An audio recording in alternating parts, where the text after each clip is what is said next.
বুখারী মুসলিম শরীফের বর্ণনা عن أنس رضي الله تعالى عنه قال رسول الله صحابي حضرت أنس رضي الله تعالى عنه বলেন قال النبي صلى الله عليه وسلم رسول الله صلى الله عليه وسلم ارشاد করেন يحرم ابن آدم বনি আদমের বয়স বাড়তে থাকে, আস্তে আস্তে বৃদ্ধ হতে থাকে।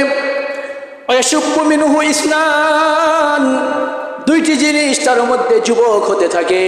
বয়স বাড়ার সাথে সাথে, বৃদ্ধ হওয়ার সাথে সাথে দুইটা জিনিস যুবক হয়। এক নম্বরে হলো আল হিরসু আলাল মাল, সম্পদের প্রতি লালচ, ভালোবাসা। একজন মানুষের যত বয়স বাড়তে থাকে সম্পদের প্রতি ভালোবাসা আরো আস্তে আস্তে বৃদ্ধি হতে থাকে। ঠিক কিনা কথা বলেন? রাসূলুল্লাহ সাল্লাল্লাহু আলাইহি ওয়াসাল্লাম দুই নম্বরে বলেন আল হিরসু আলাল উমর, মানুষের বয়স যতই বাড়তে থাকে ততই তার মধ্যে আশা জাগতে থাকে, হায় যদি আমি আরো 50 বছর বাঁচতাম, যদি আরো 100 বছর বাঁচতে পারতাম। মানুষের বয়স বৃদ্ধি হওয়ার সাথে সাথে এই দুইটা জিনিস মানুষের